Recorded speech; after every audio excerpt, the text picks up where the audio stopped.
She met Paul at a farmer's market. He was charming, handsome, with a gentle smile she found irresistible. Their courtship was a whirlwind of picnics, sunsets, and whispered promises. He proposed under the starry sky, and she said yes without a moment's hesitation. They married in spring. Her dress was lace, her heart lighter than air. Paul looked dashing in his suit, his eyes reflecting her happiness. Family and friends toasted their future, a future she believed would be filled with love and laughter. They honeymooned on a sun-drenched beach, the world a canvas of their burgeoning love. Life felt perfect, a dream she never wanted to end. For weeks their life continued this idyllic dance. Paul was attentive, showering her with affection and small, thoughtful gifts. He worked as a nighttime security guard, his hours unusual but not unheard of. She cherished their evenings together, the quiet intimacy a stark contrast to the bustling city outside. Life was good, she thought, perfect even. She was Mrs. Paul Steven Mack, and she was blissfully, naively happy. One evening, a discordant note jarred her newfound happiness. Paul, usually meticulous about his appearance, came home with a deep scratch on his arm. He brushed off her concern, muttering about a clumsy encounter with a stray cat. The explanation seemed plausible, yet a seed of doubt was planted. Days later she found a muddy woman's shoe hidden in their basement. It wasn't hers. When she questioned Paul, his face paled, his easy demeanor replaced with a flash of something cold and unfamiliar.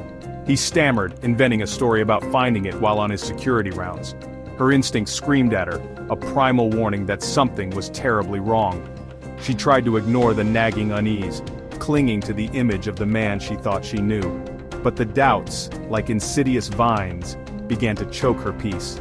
She noticed the subtle changes in his behavior, the late-night phone calls he took outside, the anxiety that clung to him like a shroud. Her happy, charming husband was gone, replaced by a stranger who looked unnervingly like the man she loved. Fear, icy and sharp, began to creep into her heart. Driven by a desperate need for answers, she began her own investigation. Late one night, while Paul slept, she found his spare phone hidden in his work bag. It was password protected, but she knew his patterns, his love for their anniversary date. With trembling fingers, she typed it in. The phone unlocked, revealing a hidden folder labeled Her. Her blood ran cold. Inside she found photos of women, their faces eerily familiar. These were the missing women from the news reports, the ones the police had been searching for months.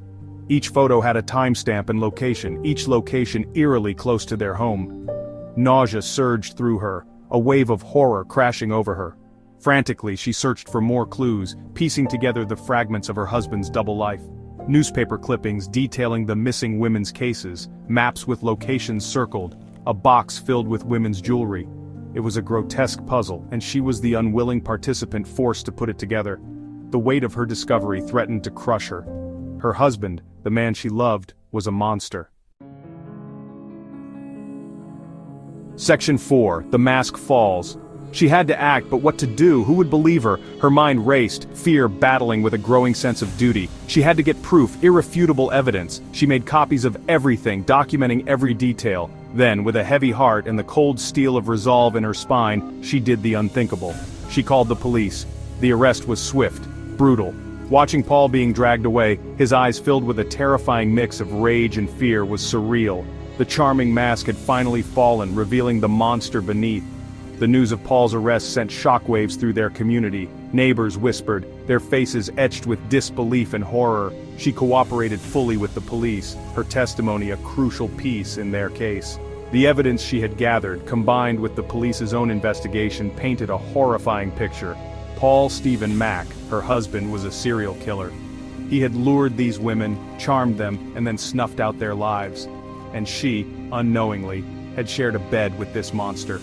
The guilt was a crushing weight, the realization that she had been blind to his true nature, a constant torment. But amidst the horror there was a sliver of relief. He was caught, he couldn't hurt anyone else. Section 5. Life Sentence, Life Lesson. The trial was a media frenzy. Sitting in the courtroom listening to the gruesome details of Paul's crimes was agonizing, yet she forced herself to be there to face the consequences of her husband's actions. The victims' families deserved justice, and she owed it to them to see it through. The jury's verdict was swift guilty on all counts. Paul Steven Mack was sentenced to life in prison, his reign of terror finally over. The judge, in his closing remarks, commended her bravery, her quick thinking that had helped bring a monster to justice. But her victory felt hollow, a Pyrrhic victory won at the cost of her innocence and her future. In the quiet aftermath, she struggled to rebuild her life. The betrayal, the guilt, the lingering fear haunted her. She sold their house, the walls holding too many dark memories. She moved to a new city, hoping to outrun the past. She started therapy, the journey to healing long and arduous. Section 6, moving forward, looking back. Years later, the scars remain. The experience had irrevocably changed her, shattered her faith in love and trust. She learned the hard way that monsters don't always lurk in the shadows, that they can hide in plain sight, disguised as someone you love. Her story is a cautionary tale, a reminder that darkness can lurk where we least expect it. But it is also a testament to the resilience of the human spirit, the ability to rise from the ashes of tragedy and find the strength to go on. She learned to trust her instincts, to listen to that inner voice that had tried to warn her. She learned that evil can wear many faces, but it can never truly conceal its true nature. She will never forget the nightmare she endured, the horror of discovering the true face of the man she loved, but she refuses to let it define her. She is a survivor, her spirit forged in the crucible of unimaginable pain. She carries the lessons of her past with her, a solemn reminder to always be vigilant, to trust her gut, and to never, ever ignore the red flags. For sometimes the person sleeping beside you is not who you think they are, sometimes the monster is real.